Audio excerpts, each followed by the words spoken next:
Salut les filles, on se retrouve aujourd'hui pour ma première vidéo qui va être sur le thème des réductions mammaires parce que j'ai eu beaucoup de messages de filles dans mes DM Twitter et Insta qui voulaient que je leur partage mon expérience sur le sujet et je me suis dit pourquoi pas faire une vidéo qui va être profitable à tout le monde et dont les gens vont pouvoir re-regarder à leur guise. Donc voilà, c'est chose faite. Aujourd'hui on va parler des réductions mammaires et vu que c'est ma première vidéo, vous allez pouvoir me dire en DM ce que vous en pensez, qu'est-ce que je devrais améliorer. Je sais déjà que je dois améliorer le son, mais bon, j'espère que ça le fera. Et voilà, surtout n'oubliez pas de vous abonner, de partager, d'envoyer à vos copines qui hésitent à le faire. J'espère que je pourrai les aider, les guider. Et vous pouvez m'envoyer des messages aussi si vous voulez plus d'informations.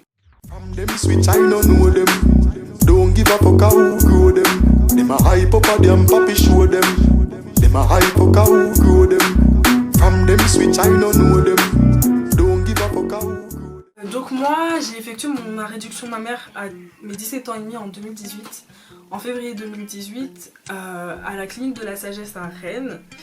C'est une clinique mutualiste, donc ça veut dire que c'est remboursé. L'opération elle était remboursée par ma mutuelle et ma complémentaire santé. Donc franchement, si celles qui veulent faire l'opération et qui ont la mobilité, je vous conseille cette clinique parce que franchement j'ai très bien été prise en charge.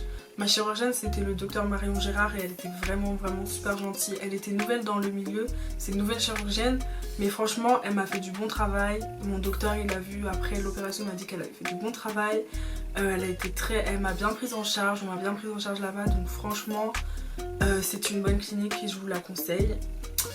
Après pour ce qui est le choix de l'opération, moi j'ai choisi de faire cette opération parce que je faisais du sang F à la base, ce qui est quand même énorme.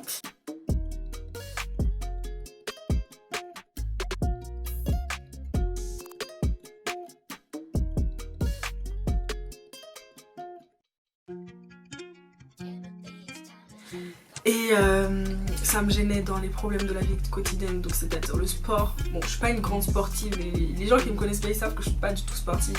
Mais le sport à l'école, au lycée, c'était pas possible, enfin genre non. Surtout sachant que j'étais dans l'adolescence, que les garçons aussi étaient dans l'adolescence, enfin bref, c'était plein de petits trucs comme ça.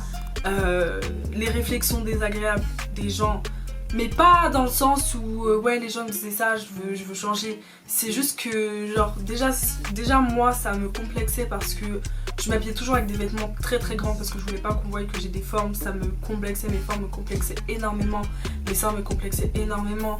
Je pouvais pas mettre de décolleté, je pouvais pas mettre d'habits moulants, je pouvais pas m'habiller, enfin je n'arrivais pas à m'habiller comme je l'aurais voulu. Par exemple maintenant je suis plus... J'arrive plus à me trouver un style, j'arrive plus à m'assumer comme je suis maintenant parce que genre mes seins pour moi c'était un complexe et c'était très difficile de trouver quelque chose, de trouver des vêtements où mes seins et mes fesses passent parce que moi j'ai une morphologie un peu en 8 on va dire. Du coup ce qui fait que j'avais des gros seins, j'avais des grosses fesses, j'avais des hanches mais pas, j'ai des hanches à une taille un peu marquée, un peu et tout, enfin bref.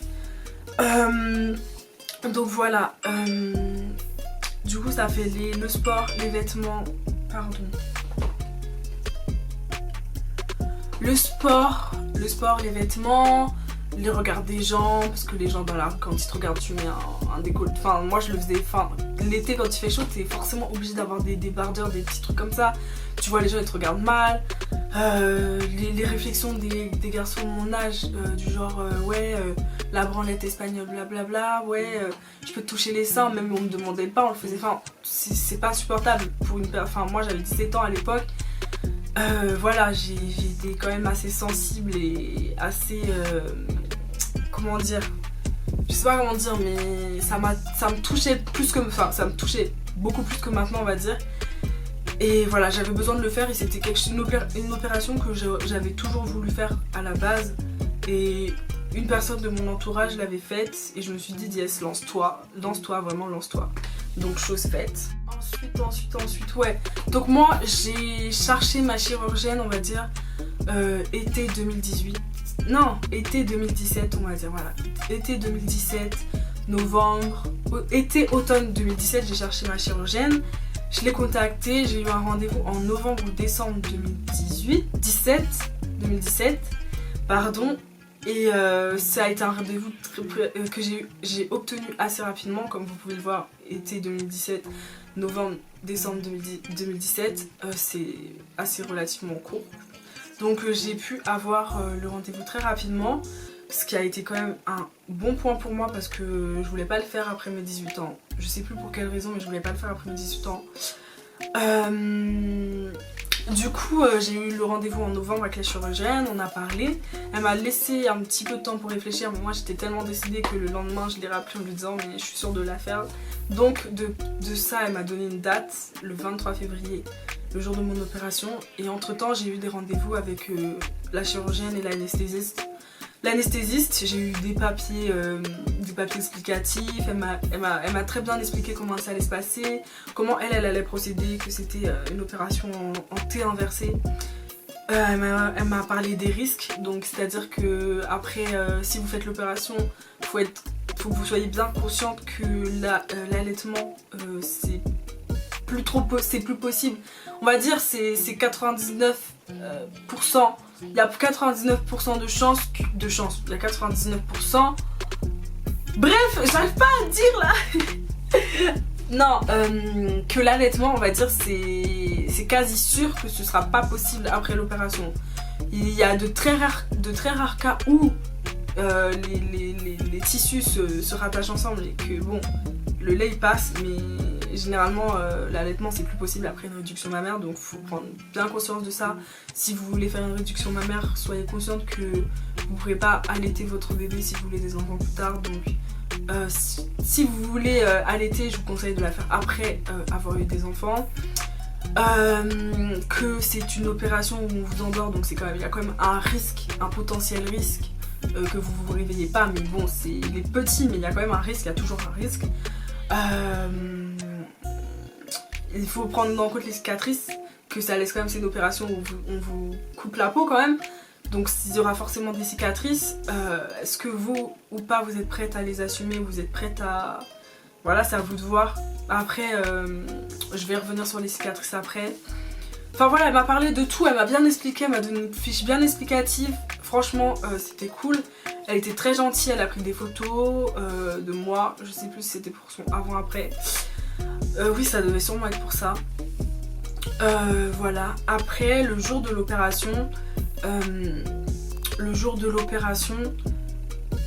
la veille de l'opération, je devais me nettoyer avec un produit antiseptique. Le matin, je devais m'épiler tous les poils aussi. Le matin de l'opération, je devais me relaver avec ce produit. Après, j'allais à l'hôpital. À l'hôpital, on m'a très bien accueillie, on m'a mis dans une chambre. J'étais toute seule, j'étais bien, il y avait ma mère avec moi. Les infirmiers, j'étais gentille. On m'a mis une perfusion. On m'a injecté le produit qui commençait à faire de l'effet un peu pour m'endormir. Enfin, qui me calmait en fait. Je crois que c'était un calmant. Pour me détendre. Voilà. Après l'opération elle s'est passée très très vite, hein. J'étais dans le bloc, on m'a parlé. Mais ça, franchement ce qui m'a choqué c'est que dans le bloc ça va tellement vite, on te met le masque qui t'endort, vraiment, on te met le masque et on te dit ouais si tu veux nous raconter une histoire ou si tu veux je sais pas quoi, nanana, compte jusqu'à je sais pas combien. Et en fait tu commences à compter ou à raconter ton histoire. Et après tu te réveilles, en fait c'est trop rapide, moi ça m'a choqué, c'est trop rapide. Franchement j'étais ouais. Comment ça l'opération elle est déjà finie là? Ah bon, c'est fini, c'est fait. Donc voilà, une fois que vous êtes dans la salle de réveil, vous êtes avec tous les autres personnes qui ont été opérées aussi, ça c'est vraiment impressionnant, moi ça m'a impressionné. Après je sais pas si c'est que moi, mais moi ça m'a impressionné parce que tu vois que des lits comme ça, plein de gens qui sont allongés à côté de toi, tu sais pas. Tu viens de te réveiller d'une opération où tu étais totalement endormi contre ta volonté. Tu sais pas vraiment où t'es, donc t'es un peu déboussolé. Moi ça m'avait vraiment fait flipper un peu. Je savais pas trop si j'étais dans un rêve ou pas. C'était chelou. Mais voilà, l'opération elle s'est très très bien passée. On m'a ramenée dans ma chambre. Après j'avais un gros bandage. De toute façon je vais vous mettre des photos. J'avais un bandage sur les seins, donc voilà. Le truc qui m'a surpris, et le truc que j'ai découvert après. Je sais plus si elle m'avait dû me le dire ou pas, mais je pense, mais j'avais des drains. Donc les drains, en fait c'est un tuyau et au bout il y a une sorte de bouteille et le tuyau, on te fait une incision dans la peau. Et reste ici toi. On te fait une incision dans la peau et on t'enfonce un tuyau qui va passer sous les seins. Donc je sais pas si vous allez voir. Attendez. Sous les seins. Et du coup ce qui fait que ça aspire, on va dire, une espèce d'aspiration. Le sang il s'écoule dedans et ça descend dans les tuyaux. Et ça stocke le sang pour... En fait c'est pour éviter qu'il y ait des bleus qui se font, des œdèmes, des trucs comme ça. C'est vraiment pour éviter les œdèmes et les complications à la suite de l'opération. Donc on te met des drains de chaque côté des seins. On te fait des incisions de chaque côté, on te met les drains de chaque côté. Donc ça c'est plutôt... c'est vraiment c'est vraiment le post-opératoire pour éviter les complications. Mais du coup vu qu'on t'a fait une incision, qu'on t'a enfoncé des tuyaux, ça... Et pardon, je vous le dis, hein, c'est le truc qui m'a le plus fait mal de l'opération. Parce que vraiment les filles, hein, l'opération réduction mammaire ça fait pas mal. L'opération en tant que telle, ça fait pas mal. Vraiment, ça fait pas mal. Tu ressens des douleurs, mais c'est pas une douleur de ouf, ça fait pas mal. C'est vraiment les drains. Moi, c'est vraiment... moi, autour des seins, j'avais pas mal. Hein. Mais ici, là, des deux côtés où il m'avait enfoncé le tuyau, ça m'a fait tellement mal que j'en ai pleuré. J'en ai pleuré. Après, je sais pas si c'est tout le monde comme ça, parce que je sais que j'ai une copine, elle s'est fait opérer il y a pas longtemps. Et elle m'a dit que les drains, elle, ça lui avait pas fait plus mal que ça. Donc franchement, je pense que c'est chaque personne réagit différemment. Mais moi, ça m'avait fait trop mal. Après, de toute façon, vous inquiétez pas. Quand vous sortez de l'hôpital, ils vous les enlèvent. Ils vous les enlèvent. Ça aussi, c'est une étape. On te tire sur le tuyau pour l'enlever. Du coup, tu sens qu'il traverse toute ta chair, qui s'est reconstruite dessus. Toute ta chair. Non, franchement, ça fait mal. Pardon, hein. Franchement, ça fait mal. Je suis restée 2 jours. Je suis restée du vendredi au lundi matin à l'hôpital. Du vendredi matin au lundi matin. Donc, ça fait environ 3 jours et demi à l'hôpital. Voilà, après, ça dépend de chaque hôpital à son nombre de jours obligatoires. Pendant ce temps-là, j'étais très bien prise en charge. Les infirmières c'était génial. Par contre, moi après l'opération, vu qu'en fait t'es allongée tout le temps, vu que t'es allongée, que tu bougeais pas, que je sais pas si je respirais, mais en fait j'avais de l'air dans le ventre. Du coup j'avais le ventre super gonflé, je me tenais comme ça, genre je me tenais vachement comme les grands-mères en avant. Je me penchais en avant, je marchais tout doucement, je marchais comme une grand-mère. Et surtout ça m'avait déshydratée totalement, mais vraiment déshydratée. C'est-à-dire que je buvais des bouteilles d'eau par jour. C'était impressionnant parce que tellement c'était impressionnant.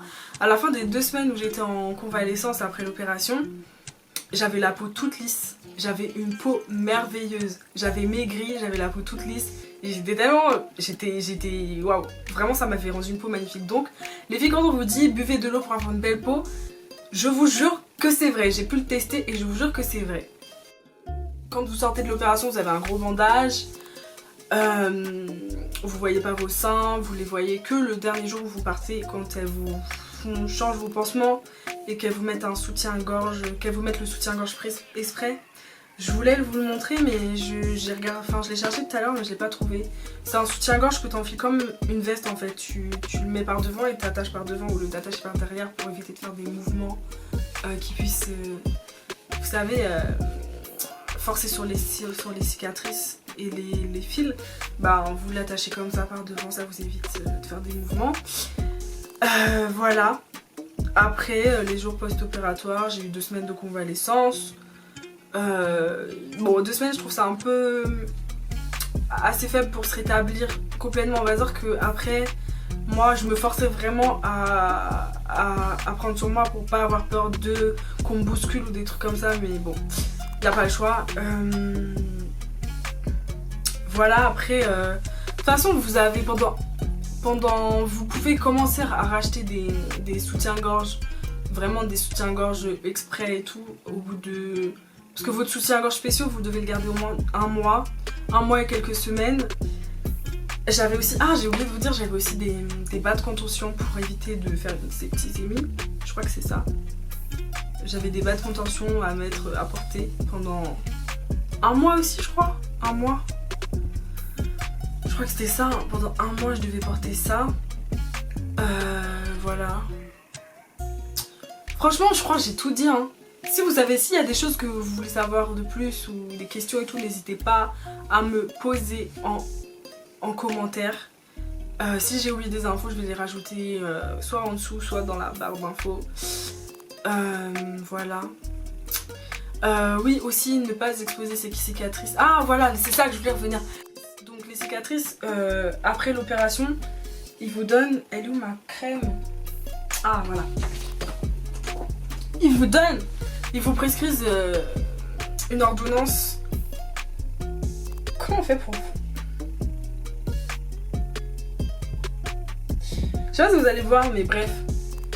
Ils vous prescrivent une ordonnance de crème cicatrisante que vous devez appliquer tout le temps sur vos cicatrices, faire des massages et tout, palper bien les cicatrices, nanana. Voilà, ça vous devez faire ça pour que vos cicatrices elles s'estompent au maximum. Si jamais ça s'estompe pas assez selon vous, vous pouvez avoir du kiné. Donc moi, vu que j'avais la flemme de mettre la crème, bien évidemment, j'ai opté pour le kiné. Donc j'ai eu quelques séances de kiné parce qu'après du coup c'était l'année de mes 18 ans, on va dire. De toute façon les cicatrices, enfin le kiné, vous pouvez pas le faire avant une certaine durée, on va dire. Moi je l'ai commencé l'été et sauf que vu qu'après j'allais sur Paris et que mon kiné il était pas du tout sur Paris, j'ai pas continué les séances.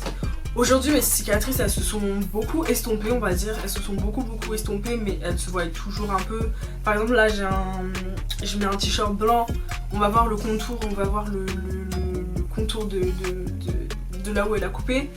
Mais moi ça me dérange pas en fait, moi ça me dérange absolument pas en soi, mais après je sais que s'il y a des filles qui... Pardon. Il y a des filles qui peuvent être plus complexées sur ce niveau-là, donc savoir. Après, je sais que les peaux blanches elles cicatrisent mieux que nous les peaux noires, parce que nous ça fait des boursouflures un peu autour du sein. Moi ça m'en a fait. J'en ai encore actuellement, on peut les sentir. Mais bon, moi ça me dérange pas. C'est vraiment, après c'est un état d'esprit. Genre si vous avez peur pour les cicatrices que ça se voie, je sais pas quoi vous dire.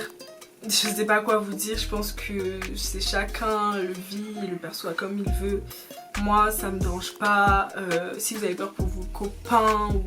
Donc en fait c'est vraiment comme... voilà, chacun le vit comme il veut. Voilà.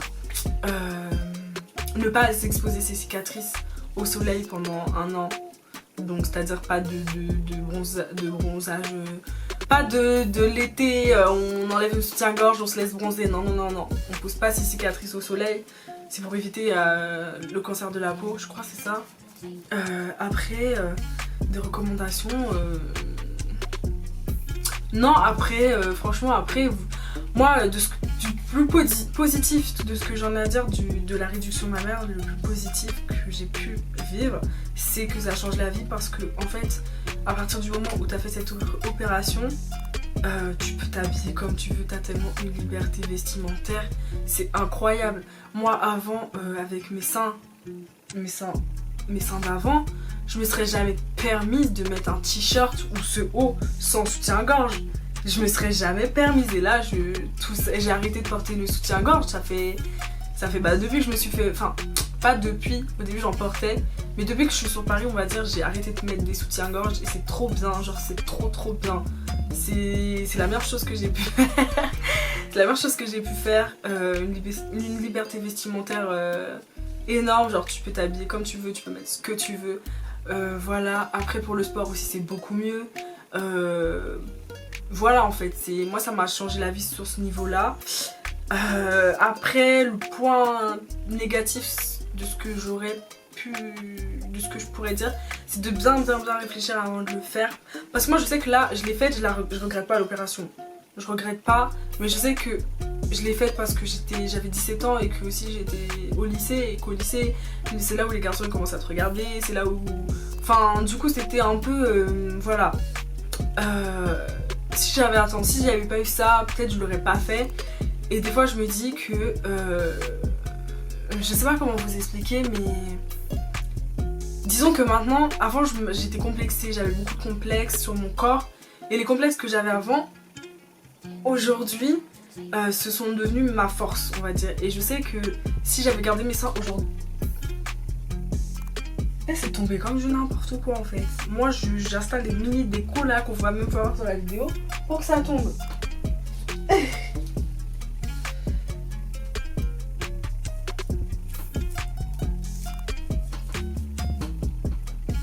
Et bref, je disais que mes complexes d'avant, maintenant j'en fais une force.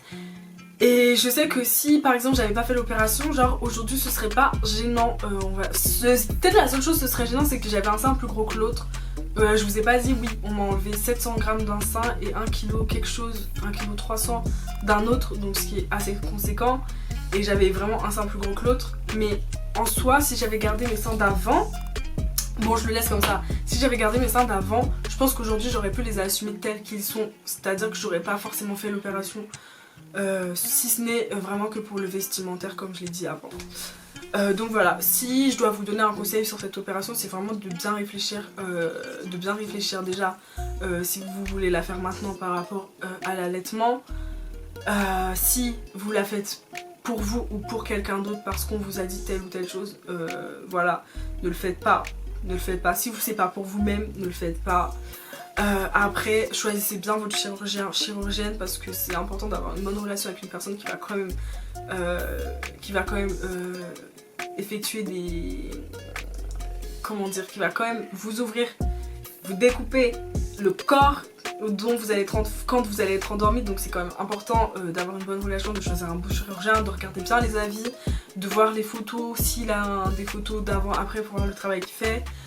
De bien choisir sa mutuelle, de faire attention que ce soit bien remboursé pour celles qui n'ont pas les moyens. Et voilà, hein, franchement, lancez-vous. Hein. Franchement, lancez-vous. C'est pas une... Enfin, c'est une opération, mais c'est pas une grosse opération, voilà. C'est pas une grosse opération... Je sais pas quoi dire. Mais voilà, en tout cas, je suis contente d'avoir fait cette vidéo. J'espère qu'elle vous plaira. Si vous avez des questions, n'hésitez pas en DM. Je sais que là c'est ma première vidéo, c'était un peu brouillon, c'était un peu bancal, c'était pas trop ça. Mais bon, comme on dit, on s'améliore en pratiquant. Donc voilà, il faut bien un début à tout. J'espère que vous aurez des avis constructifs dans les commentaires. Et voilà, je vous embrasse. Prenez soin de vous et à bientôt. Them switch, I don't know them. Don't give a fuck how grow them. Them a hype up a them.